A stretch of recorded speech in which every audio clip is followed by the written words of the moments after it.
Right. Brambles podcast number 4.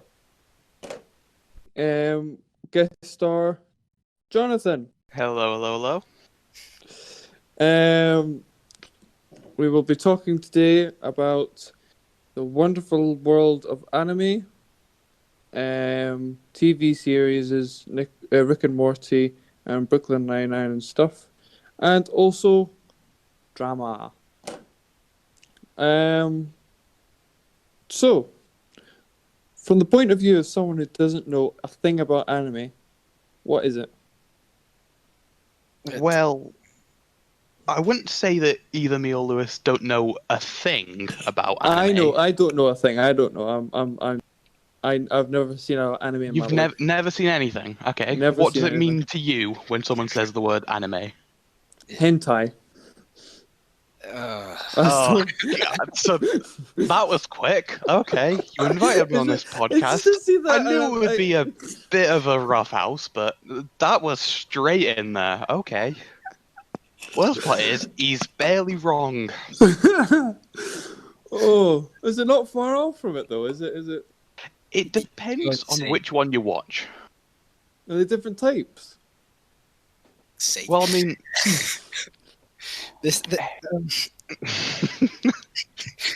I thought you would have had some kind of thought on it. Okay, imagine Rick and Morty, but a more Japanese art style. All right. yeah, a normal anime doesn't necessarily have anything XXX rated. Got you. Okay. Okay. So it's just like a wee story or adventure and stuff. Yeah. Most Now, Alright. there are a lot of anime which get weird with that sort of stuff, and they never quite verge on what you would find in hentai, but they get close, and it's often uncomfortable. Right. Fair enough. And like so you get movies and stuff like anime is just not one big thing. It's not like Yeah, Oh. it's like basically any Japanese animated show is an anime. Hmm. Like, it's not a specific genre. okay. And how much anime do you watch? I mean, I've not watched a huge amount. I've still been watching a bit more with lockdown and with there being literally nothing to do. Yeah. What about you, Gibson? Over time, I've seen a few, but I'm like Johnny. I'm casual watcher of it. All right. I don't Yeah. seek it out. Personally, I normally stick to the more mainstream ones that are big and popular, like Death Note, Attack on Titan, those things. And then, obviously, you gotta stay up to date with what's in the current trend. So JoJo, everyone seems to be in love with. Yeah, I haven't even bothered with that one yet. JoJo's a monster of a thing. It's like many, many seasons long. It's a lot of show. What is that about? Is it about what? It's difficult to sum up because every season is different. It's a living meat. It does have a lot of memes coming from it.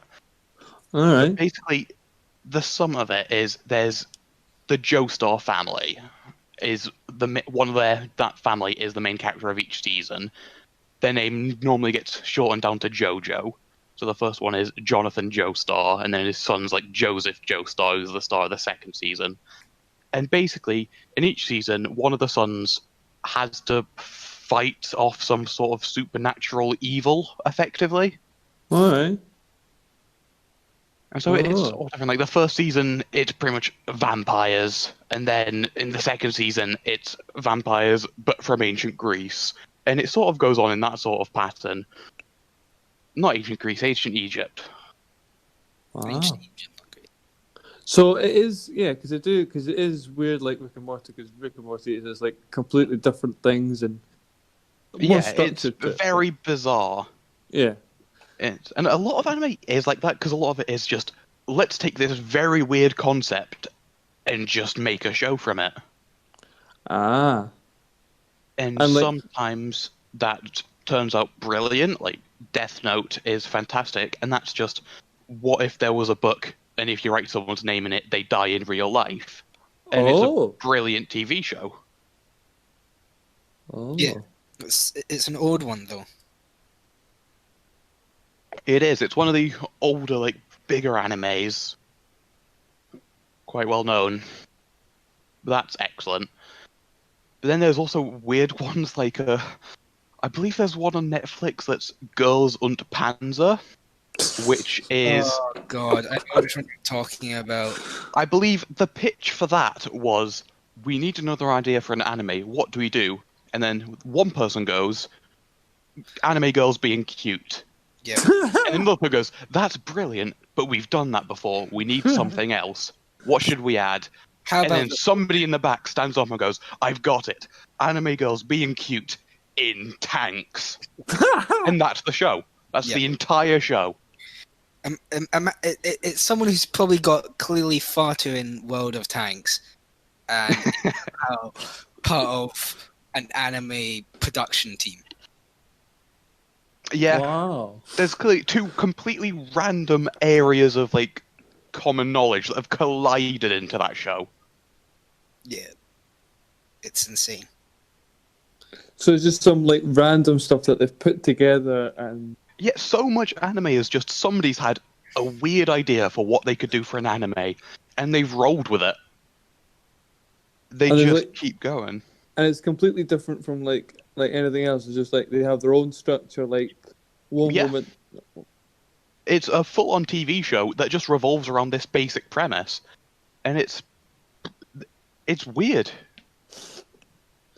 Like you don't see stuff like it in a lot of Western media. They just don't go as far out there. Yeah. They don't tend to like to make cartoons that dark and Yeah, that's another thing. Most animated shows in the West are children's cartoons. All right, yeah. with the exceptions of The Simpsons, And there are- Family Guy, and There are the comedy ones like that, and there are certain ones that are different. I will always recommend BoJack Horseman on Netflix is utterly fantastic, and that's an animated show. Definitely go watch that if you haven't. Oh, BoJack Horseman. what's BoJack Horseman about? BoJack Horseman, it's a Western animated one, so it's not the Japanese like anime manga style. It's Western, and it's effectively a world in which all animals are like sentient, intelligent people,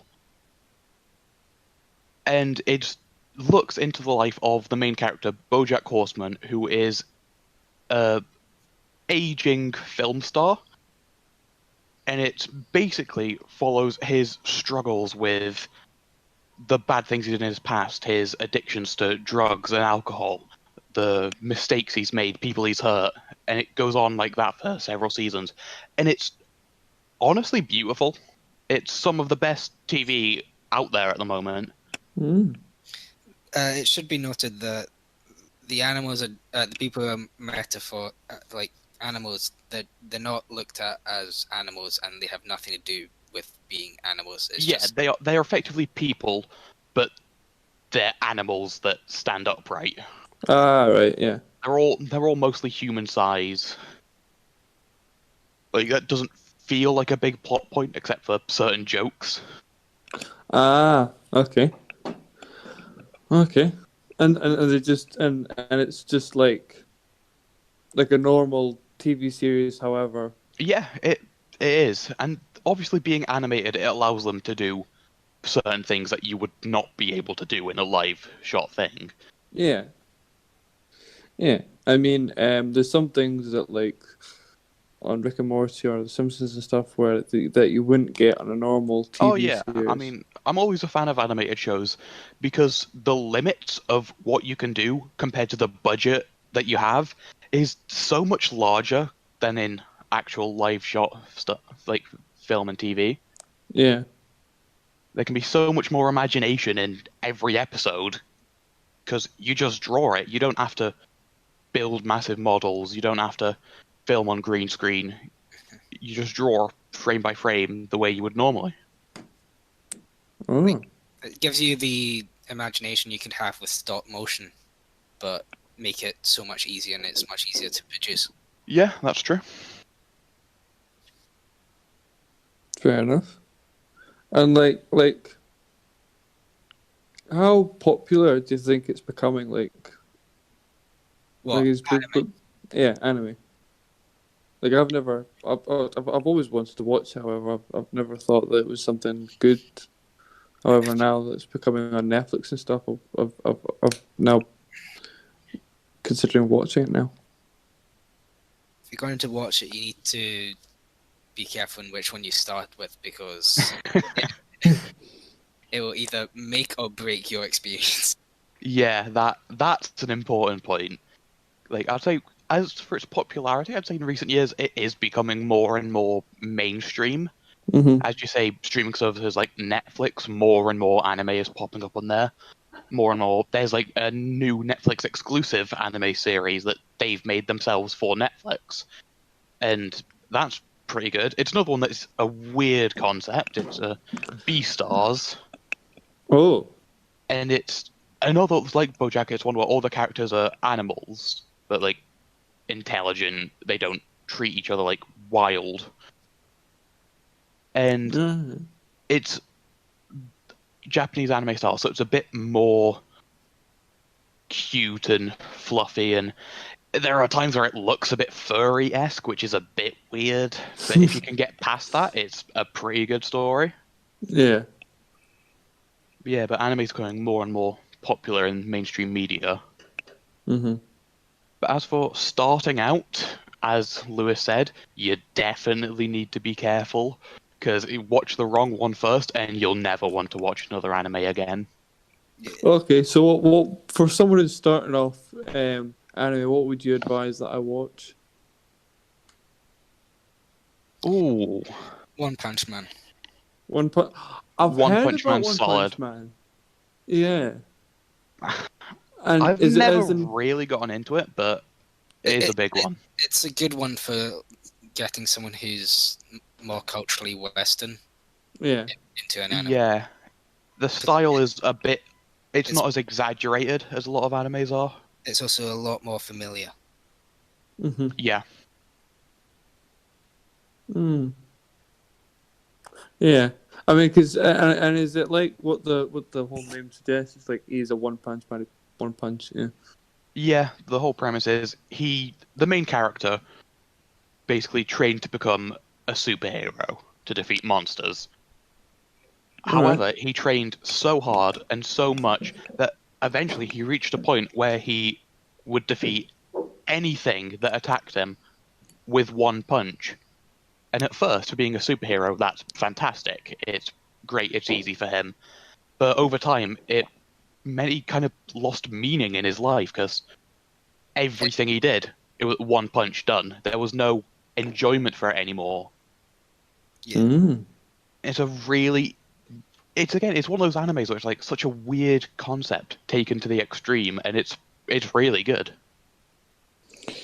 And what's anime compared to, say, like Dragon Ball Z and stuff? Dragon Ball Z is anime, technically. Alright. Technically, alright. Okay. Yeah, I've never watched Dragon Ball Z, I have to say, so I'm not sure how much I could comment on that. I'm afraid that I have. Oh, it's all coming out now, Lewis. Did you play the games and stuff? No, I never did. Actually, that's a lie. I think when I had the PS2, someone gifted me a Dragon Ball Z game. it never worked, but the few times it did, it was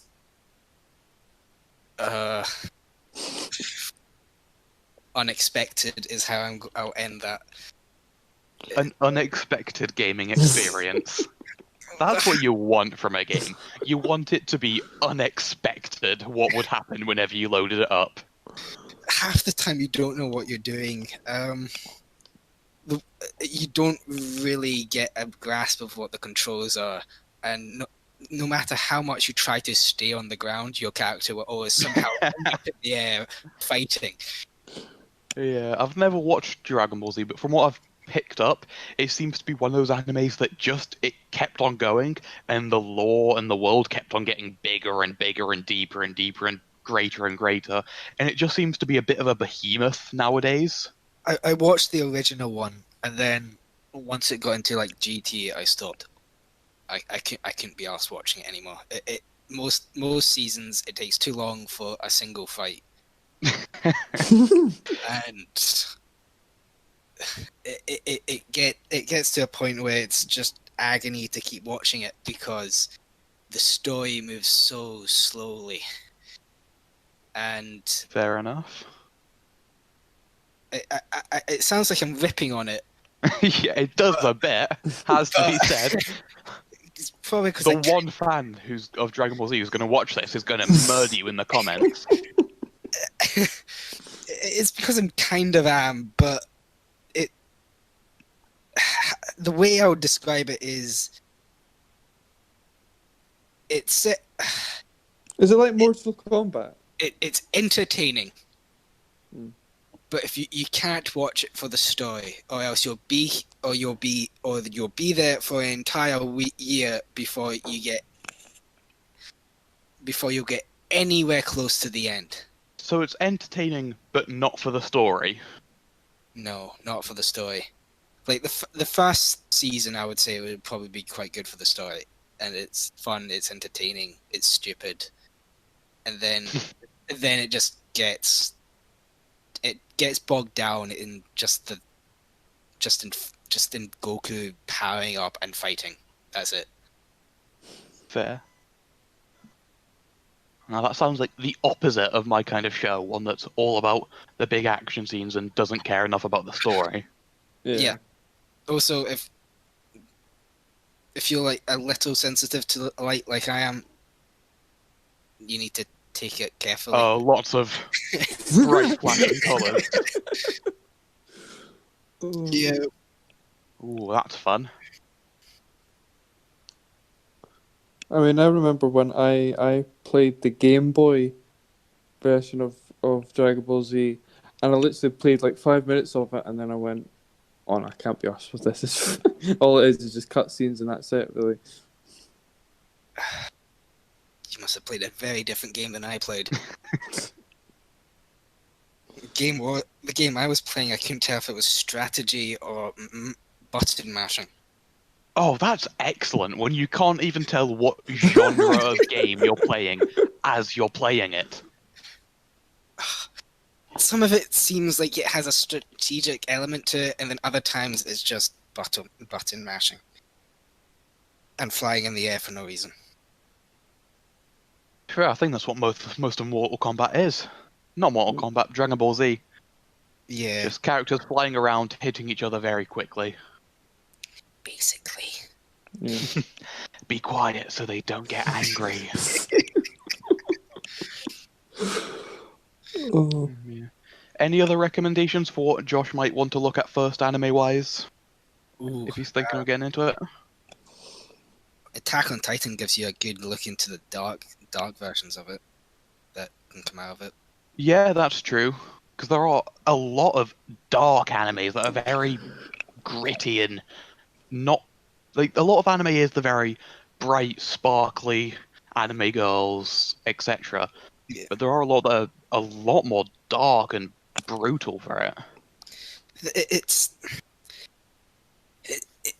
They're willing to go places which most media outlets don't want to ever go to. So Yeah. They're not scared to challenge the boundaries of people's perceptions. Like people eating each other, basically. Yeah, the limits of what people will show when they make animes are far beyond what they'll show for a lot of Western stuff. Yeah. I mean, I watch when I watch Rick and Morty, I go, "Can you really say that? Really? That's a bit on the edge." And or does it go even beyond Rick and Morty? A lot of it. Oh, you go ahead. Rick and Morty's dark side is more light-hearted, I would say. Yeah. Compared to some animes. So some animes you'll find are on kind of the same level, maybe a little bit below, maybe a little bit more comedic.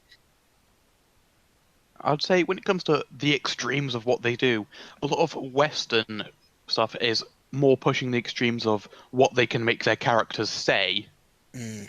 like being more and more rude, more and more obscene, different swears. Whereas a lot of anime, it is the more dark and almost monstrous things that they will show visually rather than the rude things they'll say. Like, swearing isn't a massive thing in most of the animes I've watched. Like, it's there, but it's not at the forefront. Hmm. But there is a lot of dark content that's more through the visuals and some of the storytelling. Would you say that it would make some of the anime more horror genre, more of a horror genre? Oh, you get there's like a whole horror genre of different animes which are designed to be terrifying. Yeah, there is outright horror. And I'm not a horror fan, so I don't really watch that stuff. But there's a lot of anime which isn't horror, but it's just a bit unsettling. Hmm.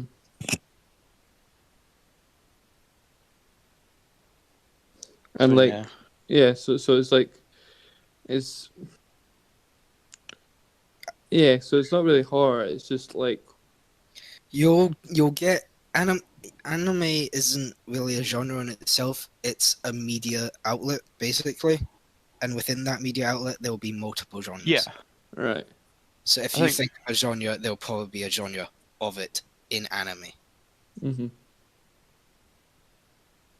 So, for example, there's quite a lot of sport ones basically. A surprisingly large amount of sport anime, actually. Yeah. Never realised it was such a big thing until I started looking at different ones, and there's a lot about sport.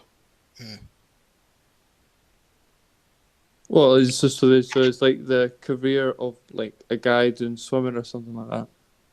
Oh, there's a swimming one, yes. There's a basketball one. There's quite a few basketball ones. There's one on Netflix, I believe it's basically the premise of a guy who plays volleyball, but he's too short to be a proper player, and it's always a struggle to try and play with that. Oh, yeah. It's I know which weird. There's a lot of sports anime which you wouldn't expect from the stereotypes behind it. That's a Mhm. that's a fair kind of storyline for how sport ones go. A short guy playing sport, basically has struggled to become as good as the other players, who's much taller, much Yeah. fitter than he is. Mm. Like there's a rugby one where it's basically the same concept, but it's just rugby. I mean, I think if we listed all the different ones, we'd be here for a while. Yeah, that's a fair point.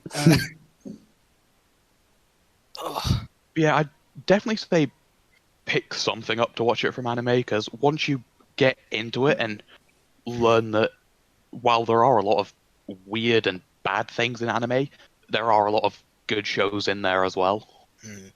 Like there's the ones which are the obvious ones which you should probably just try and avoid, like the ones where it's like little girls and all that stuff. Oh yeah, there's some. I've ended up watching some very weird animes. The ones that you watch half an hour on and go, you know what? No, this isn't good. Bit too dodgy. This should Bit weird, yeah. Yeah, this one shouldn't have been ever made or ever published. I believe one I saw, like the opening scene of an anime on Netflix called No Game No Life. Oh yeah, I know that one.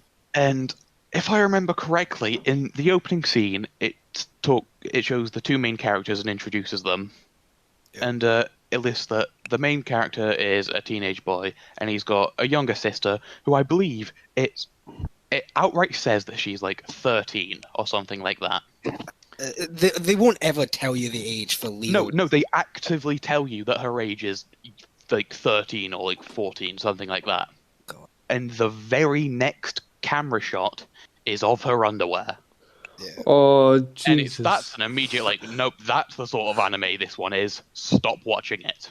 How do you create something like that and you think, yep, that's going up on, that's going to make millions. That's just one of the things in Japanese culture. Because that kind of thing does have a large fan base in Japan. It won't. I don't think it has as big a fan base in any of the Western countries, but But no, that's true. But in Japan, like they do sexualize young girls an awful lot more than would be accepted in Yeah. like here. yeah. Just if we're going back to ones which I would suggest for you to watch, Hmm. Tokyo Ghoul. Oh, I've never watched that. I've heard about it. That one can be dark. It's Fair. it's I also like some of the dark ones. it's also very moving. What's that about? Without giving it away, it's basically a people who are starting to mutate, and the only way they can survive is by eating off other human flesh. Oh. And you get this, and they get like abilities by being able to, but there's like a whole moral compass that they're all trying to avoid doing.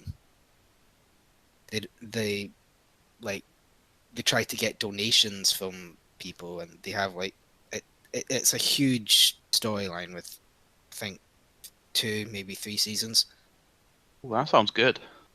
I'll have to put that on my list. I don't Yeah, know me if it's too. on Netflix, but I would highly suggest that one. Mm. And Might, I'll give one recommendation for what I'm watching at the moment, which is Sword Art Online. Yep. I've spoken to Lewis about this a little bit before, and it's one of my favorite animes I've seen in recent times. The first 2 seasons are on Netflix, which is yeah. great for accessing it. The concept at the beginning is kind of similar to The Matrix, but not exactly. Yeah, the first part of the first season is effectively the main character has just bought the first new game on a revolutionary gaming platform. It's basically full immersive VR.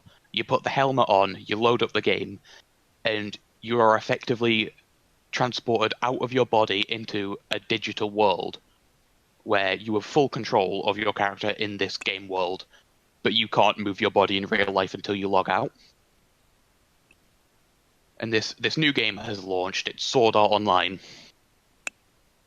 Yeah. 10,000 people get. There's only 10,000 copies. All these players, they log in, and then they find that the developer has removed the logout feature. There is no way for them to leave the game. Oh. They are then told that if they die in the game, They'll the die. headset they are wearing will fry their brain and kill them in the real world. The only way to escape from Sword Art Online is to complete the game, all 100 levels, each floor having a different boss, clear the game to escape. And that's the basic premise of the first. That's the first half of the first season. It's like 12 episodes, I think. Yeah, 12 episodes. And it's brilliant. Absolutely love that.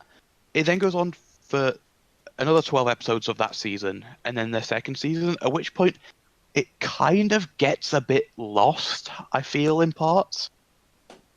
Because they go on, the story does different things. I won't spoil how Yeah. the first part ends, but they do different things, explore different places, and it just feels like they lose a bit of what made the first part brilliant. Yeah. They've been trying to go back to that with the most recent seasons. But Yeah, I'm currently watching through the season 3, and that feels a bit more like that first part, and it's excellent. Mm. Have you guys seen Ready Player One? I have not. Yes, I have. Is it in any way similar to that? No, not in the slightest. No, it's like okay. Also, there's very little anime out there that you can look at and go, "Oh, it's similar to insert other media here." Right. They're often just so different that the only way to know what they are like is to watch them. Right. But definitely pick something up. Yeah. Once you get into it, you'll eventually know which one is ones to avoid and which ones. Yeah, after your first or second bad one, you'll pick up quite quickly Yeah. the hints that tell you, oh no, this is this type of anime. Let's stop watching. Once you, if you stay along the lines of what's popular in Western culture, you'll generally be safe with what you find, and you'll generally be happy with what you'll watch. Yeah. I It's think always- most of what's on Netflix is okay. Yeah. Like, a lot of the most outrageous, weird Japanese stuff doesn't make it to Netflix. It's not a complete rule. There are some weird ones out there on Netflix, but a lot of it's pretty good to watch.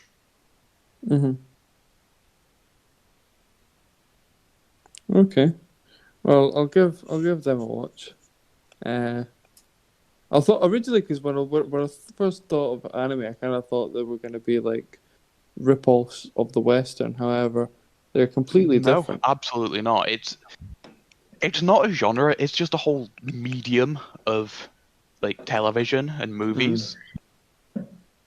Mm. I could give you another suggestion, but If we drown him with Yeah, them, it'll just sort of I've got enough hold of him it. back. Yeah, let's leave him for now. watch one of the suggestions, and then we'll see if you're more interested. Okay, I will do. Okay, so next, similar to anime in some ways, Rick and Morty.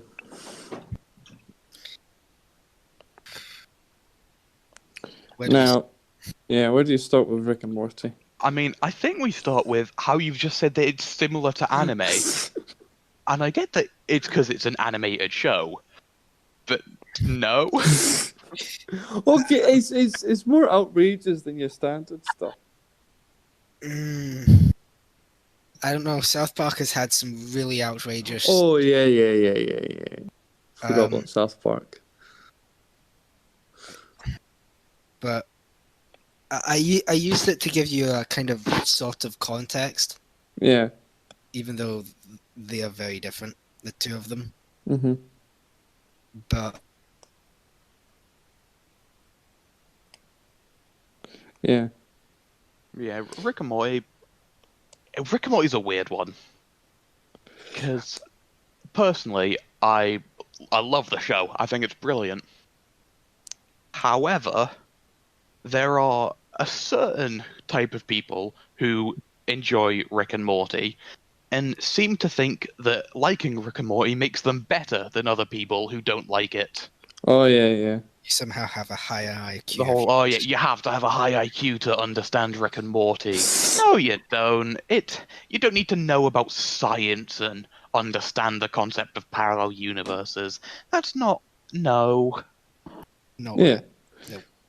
I mean, the purpose of it isn't just to seem smart. I mean, it's just It's a silly TV show yeah. which uses a bit of fancy science as a sort of core element, but it's not really important. Yeah. I mean, the thing with Rick and Morty is I love the comedy. It's very funny. However, how do you evolve Rick and Morty to different things? Because it's kind of the same thing as it's always been. It's always been Rick and Morty doing adventures and pretty much they're not similar, but they're the same concept all throughout. So That's the difficult thing about the show, is that it sets up that there's the infinite universes thing, and in each universe there's a Rick, and in each universe there's a Morty, and they're always together, and it sort of locks them into this situation where every episode's going to be about Rick and Morty doing something, and they're always on weird, wacky sci-fi adventures, and it just feels like there isn't much else to go. yeah. It creates the same pothole if you had like a time traveling story, because eventually, even with if you think of stories with time travel, they'll eventually reach a point where you realize because they have everything, they have nothing, kind of thing. Yeah. Yeah, there's a limit on how many stories they can tell with that concept. Hmm. There is a story to Rick and Morty, which is, I think, is the one which I'm more paying attention to, which is anything to do with evil Morty. Yes. Yeah. That's the one. The little bits, the here and there he appears. Evil Morty's a great character. Yeah. Uh, I mean, it's. I mean, have you?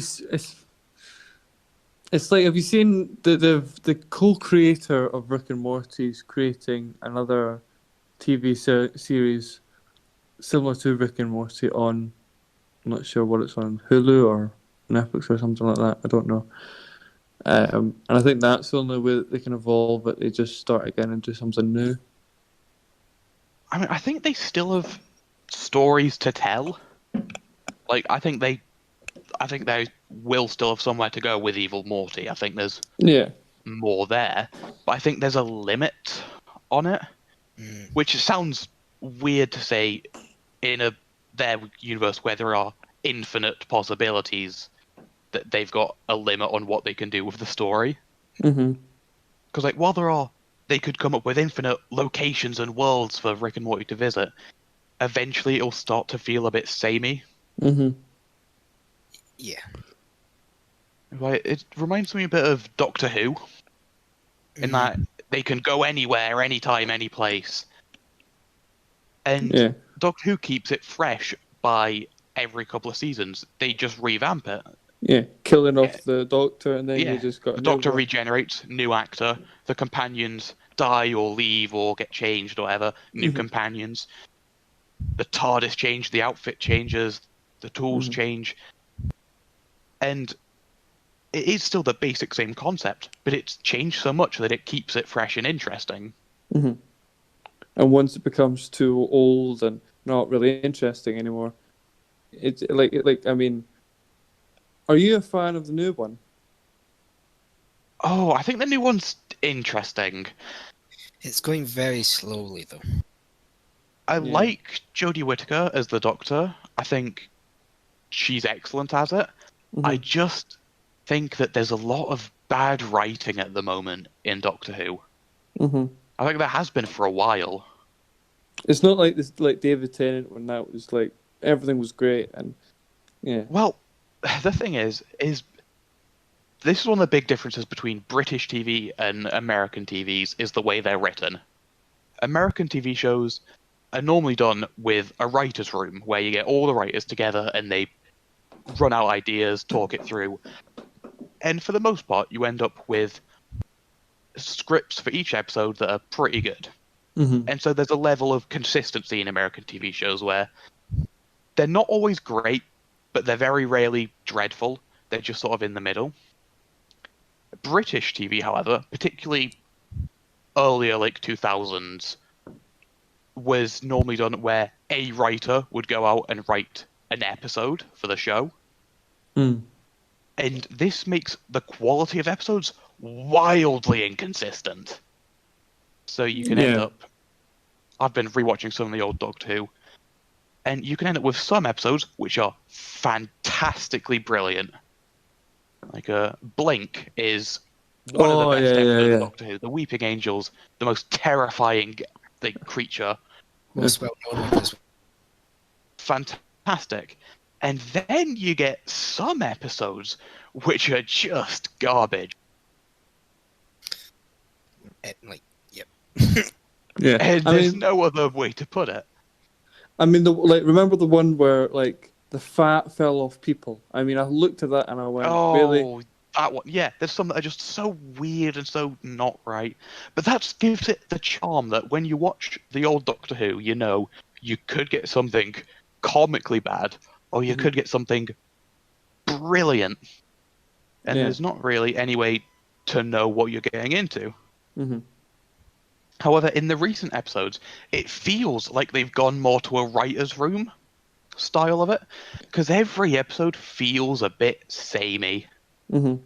And there's none of it's utterly awful, but a lot of it's just not very good. Mm-hmm. I mean, they did try and make it interesting by saying, "Oh, the Time Lords aren't the same as everything," and then they do the whole thing and lot like the Master's alive and da da da da. But I mean, the Master being alive, that's expected to happen eventually. He's the Yeah. Master. He never stays dead for long. mm, The big reveal at the end of the last season, which, spoiler warning, the Doctor is not a normal Time Lord. mhm, She's this weird half Time Lord. She's actively she was the base for what became the Time Lords. She's effectively immortal. She can actually regenerate infinite times, not the yeah, 13 or 12, whatever it is that we're told. And it's just, it feels like the writers have gone, we need a big reveal. What do we do? And somebody's just gone, why don't we change everything that we've ever told the viewers about Doctor Who? yeah, And no one else has had a single other idea, so they've gone, fine, we'll do that. yeah. And it does sort of ruin the rest of them because, like, it's not exactly like it changes the whole concept after, but you've got umpteen series before where, Oh yeah, it's completely rewriting the lore of Doctor Who. It makes so much of what we know about the show to just feel like it doesn't matter anymore. like, well, like you could die in one episode and then you're like, yeah. The end of Matt Smith's run, there's a huge point made in the final episode about how he's now out of regenerations. He will actually die this time. Yeah. There's a huge thing about Clara has to beg the Time Lords to save him. And look how good he is. He does so much stuff. He deserves more life. And they give it to him. And now it's like, oh yeah, that doesn't matter. He would have regenerated anyway. No, it just feels wrong. It's when they got that spark when they realized that they could keep going, and so they tried to change the story so they could keep going. Yeah, that's true. I mean, it's a big debate of whether or not a TV series stop whilst it's ahead. I mean, I love Brooklyn Nine-Nine. However, a small part of me did want it to end because they had done everything that they could with it. And you're still going to stay still in the same place with the same people, and you're never going to... I think only one person has ever left since the beginning of the show. Yeah. I mean, that's one of the things with American TV is they seem to be unable to just end it well. Like, as long as there is the possibility of money to be made, they'll keep on making the show, despite the writers having natural conclusions to people and their stories. They'll move past them. Like Game of Thrones. Oh God, Game of Thrones. Do we have to talk about Game of Thrones? No, No. I've still not calmed down. I know. It's been a year and I'm still physically angry. Oh. If we go back to Rick and Morty for a sec and slightly to anime, the people who made Rick and Morty also made an anime at one point. Did they? Oh. I think it was called A Restaurant to Another World. By the people, do you mean like the publishers, like Adult Swim, or the two main creators, Dan Harmon and Justin Roiland? I'm not I think that's their names. Please be their names. I'm not exactly sure. I just know they have some kind of connection with each other, even though. I know that the two of those guys, whose names I believe are Justin Roiland and Dan Harmon, have made a lot of shows and comics and animated stuff before. Like, it's what they do. It's what they're good at. So that when they came up with the concept of Rick and Morty, did they then hit it big time? Yeah, I think this was their first one to go massive, and it has gone massive. Yeah. I mean, I don't know his name, but have you seen the video of the co-creator and the guy who does Rick's voice doing the drunk? He's drunk, and he is actually drunk when he does the voiceover of Rick. Yes. I believe that is. Yeah, it's Justin Roiland. That's the Yeah, one. He voices Rick and Morty. yeah. And And there's he the one is where actually, when he has to do drunk Rick, he sometimes just gets absolutely hammered in the recording booth. and you look at that and you go, never will any other TV series do anything that wild. I don't know. I think you'd be surprised. Mm, I reckon a lot more goes on in recording booths that we're just not aware of. yeah. Speaking of Justin Roiland, I do love because he voices Rick and Morty. Hmm. He voices every Rick and every Morty. So it means in episodes such as the one about the Citadel of Ricks, I forget the name. He's just talking to He, himself. the entire episode is Justin Roiland talking to himself for like what 20 minutes. It's brilliant. Sounds It's hilarious. effectively a monologue, Yeah. despite the fact he must play 20, 30 characters. Yeah, I mean the whole thing. I mean, like the whole him talking to like Rick talking to Morty. You could just see the fact that he's talking to himself the whole time. Um, Yeah, it's bizarre. yeah, I mean, like for Family Guy, where oh, flip, I've forgotten his name. You know the guy who does Brian's voice. Oh, He he was was in in the. Ted. He was in Ted. Yeah, he did A Million Ways to Die in the West. Can't Oh, say I know him. I don't watch Family Guy. well, there's a guy called like Seth Green or something, and Oh, he Seth does, Green. Yeah. yeah, and he does his voice, and he does it for like five of the characters on Family Guy, and you just and I don't yeah, I just look at that and go like, surely you could have found someone else to do a different voice, but yeah, Well, I think that's one thing with animated shows is particularly when they're first starting off, is they don't have the budget for a large cast of voice actors. yeah, So they have one person do many, many voices. It's a simple, easy way to do it.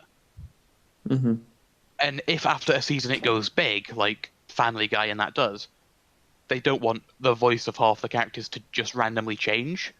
hmm. So that one person is stuck with all those characters for all that time. Seth MacFarlane, that's the guy. Seth MacFarlane. Ah. Isn't he the creator of it? Yeah. So yeah, well, I He just voices the majority of the voices, though, doesn't he? So yeah. he's supposed to be some kind of gifted voice actor. Hmm.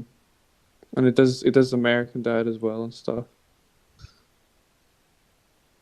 But yeah, it's just weird of how animated TV. I mean, it's becoming more and more popular with animated TV shows. I mean, first off, you've got like what else you got? You got like The Witcher and stuff where it's real life, it's drama and stuff. However, what's becoming more and more popular is which is Rick and Morty and Well, South Park. I think I would say that Rick and Morty has gone down in popularity. You think it's peaked already? I think it peaked very early. Peaked that, yeah. Do you think they should just scrap it and then just start again with a whole new thing? So you think that Rick and Morty's peaked already?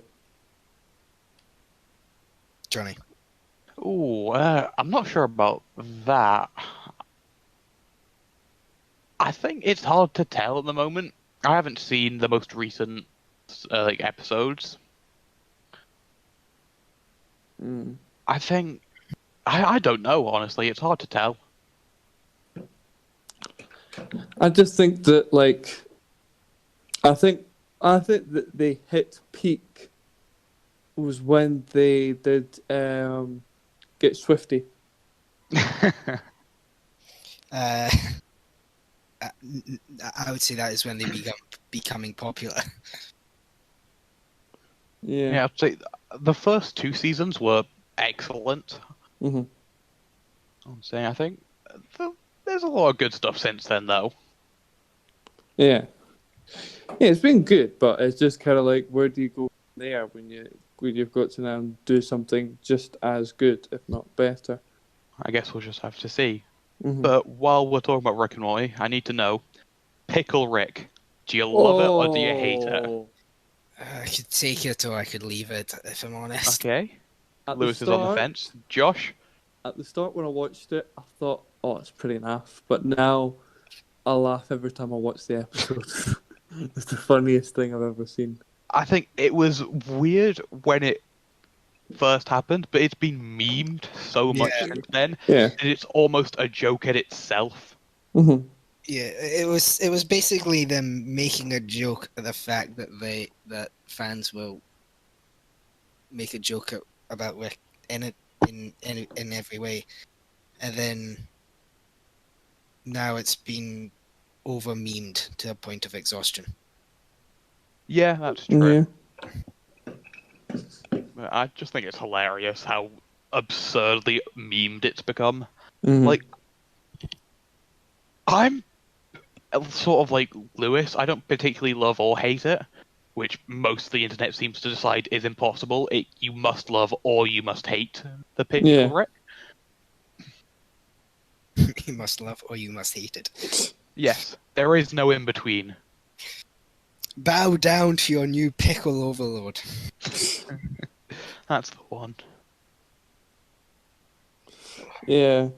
I mean, like, obviously it's been done, Pickle Rick, and I think they can't really go back to it, so they need to do something different, so they can't just have Pickle Rick is back again. Oh yeah, no, they won't do that.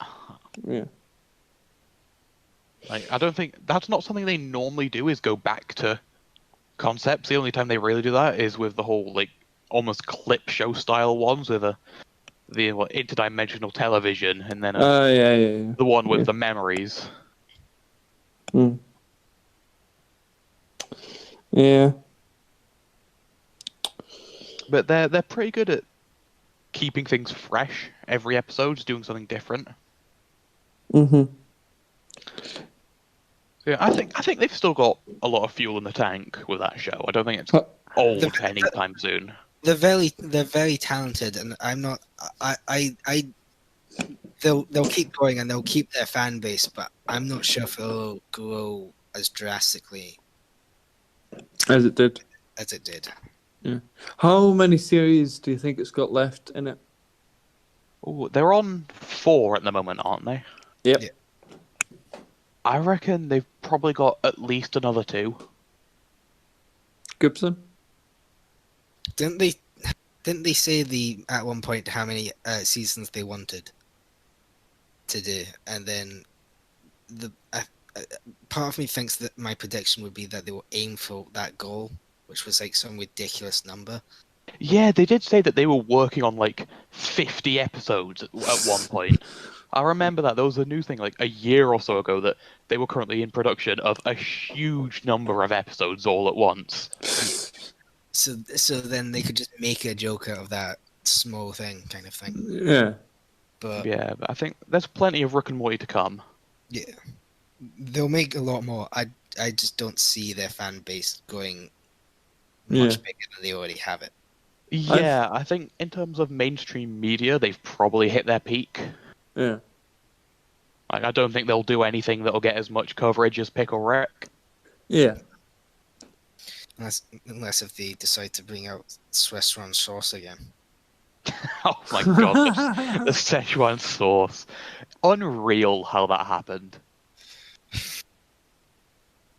I mean, the power that they've got to just constantly say, Swiss sauce, and then McDonald's having to actually release it, and then That's one of my everyone. favourite things with how the media is at the moment, that a random couple of animators can come up with a stupid running joke for an episode of just this one small animated show, and it ends up as being this huge, massive online thing, forcing a billion company to go out and make a new sauce just to satisfy people. Yeah. Yeah. Insane. Yeah. And then it ended up being something disgusting and no one really Oh yeah, liked no it. one liked it. It was a stupid joke, and no one actually liked the sauce, and it all just sort of disappeared. Was it the Yeah. Was it the exact same sauce they had from the original, or did they just make it up on the spot? Who'd know? I don't know. They probably just made it up and went, "Yeah, this is Swiss sauce." This is as And, close as we'll get it. Yeah. yeah, At the end of the day, does it really matter? yeah, yeah.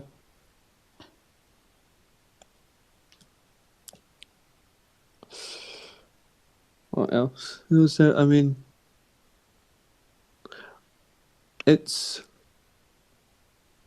interesting. I mean, can you really say that any other there's no other TV series like? I mean, there's been rip-offs of Rick and Morty and attempts at trying to copy what they what they do. Yeah. Have they? Yeah, I've seen on Netflix and stuff or all over that they've tried to copy Rick and Morty. It's animated series. Well, With there's like, what? you look at like The Simpsons when that came out, it was a new thing. And it started that sort of almost genre of the animated family. It's a Yeah. comedy show, etc. Like, there's a Yeah. lot. It's not like you see Family Guy and American Dad. I'm gonna say South Park. I know that a lot of people would probably get angry with me saying South Park there, but they all feel very similar. Like, it's They from are. that genre. They are very similar. And the fact that they've lasted so long, like The Simpsons is still going. I mean, The Simpsons should have ended Yeah. way earlier. They've made so many episodes of The Simpsons. Anything they make now might end up being gospel Yeah. because they've predicted so much stuff Yeah. accidentally. Trump 2016. I mean, I think that's just because I think the thing that people don't realize about when they say, "Oh, The Simpsons predicted this, The Simpsons predicted that," is that a lot of those things are just the creators going, "What's the weirdest, silliest thing we can put into this?" Yeah, And they go something like Donald Trump becoming president. That's so wild. and then it And that actually shows how weird our world is, that the creators have gone, what's the most weird thing you can imagine? And they go, Donald Trump becoming president. They go, that's great, let's put that in. And then it goddamn goes and happens. Couldn't predict this, could they? Yeah. COVID-19. Oh. But yeah, I mean, like Futurama, that ended when it should have ended. I mean, it never Yeah. continued on. Is South Park still going? Or has it ended? Yeah, South Park's still going. Oh, damn. Oh, not a fan. Well, no, I was a fan, and then they did funny stuff, and I kind of thought, it's old now, the concept, they're all old. The characters are all old by now, but they're still young. The thing with those sort of shows is, and it's particularly obvious on The Simpsons, is all the original team, all the original writers and creators have all left. Mhm. That's And it's reached the stage where a lot of the characters in the newest Simpsons episodes are caricatures of what they originally were. Mm-hmm. well, that's where the real difference between Rick and Morty and that kind of genre is, because Rick and Morty has a storyline, which means eventually to end. Unlike The Simpsons, Family Guy, South Yeah, Park. it does feel like there is an overarching sort of feel to Rick and Morty that they would be able to have an ending at some point. It feels like at some point that they're going towards a kind of ending, but with Family Guy and South Park and American Dad and so on, the It idea just keeps going. the idea is that they can just produce as much episodes as possible, and they know someone will watch it, and that amount of people who will watch it may not necessarily be as big as they will as that first came out, but it will be enough for them to keep going and enough to make a profit Yeah. every single time. So they'll just keep going until they can't go any further. Yeah, but that sort of just seems wasteful. I mean, they could have been putting their energy towards something new and fresh, and like Game of Thrones. It may have not been. Do you think it was dying at the end? Well, I don't want to go into detail about Game of Thrones because I could rant about it for Mhm. a while. You But wanna the main problem with the ending of Game of Thrones was that the TV show got ahead of the books. Yeah. And that's it, really, is for 6.5, 7 seasons. It was following the books, doing it brilliantly, being very close recreations of a lot of the content, and it was fabulous because the books are excellent, the story's excellent. But then once they didn't have that source material, the writers and the creators didn't really know what to do. Hmm. And so they just sort of finished it in a way, and it just wasn't good. Yeah. And there is, of course, the theory that the two creators wanted to go off. I think it was Star Wars. They had an offer to go make one of those films. Yeah. They wanted to wrap up Game of Thrones so they could do that quickly. So they sort of rushed it. Hmm. It just, yeah. I again, like Johnny, I don't want to go too much into it because I too will rant on. But yeah, I mean, it's just like one of those things where it ended. I mean, it didn't continue on and Yeah. just become a constant thing. It ended, and then it allowed the creators to move on to something new and fresh. Yeah, I think that is an important thing for TV, is to know how your story should end, not just to drag it on and on and on and on. Mm-hmm. I mean, then and then it allowed The Witcher to come out, and then once that becomes, I know it's just beginning, but once that becomes old, then something else can come along, and then it just, rather than staying Yeah. constant just because of the fact that you know that someone's going to watch it. Yeah. Anyway, how long has it been? Has it been an hour? About an hour. About an hour. Right. I don't think we'll have enough time to do the other topic, Gibson. I kind of predicted as much. Yeah. Okay. Well, that is the end of the podcast. Thank you very much, Johnny, for being here. Oh, thank you for having me. It's been a pleasure. No problem. And that's about it. Subscribe to Brambles, and that's about it. Cheers. Bye.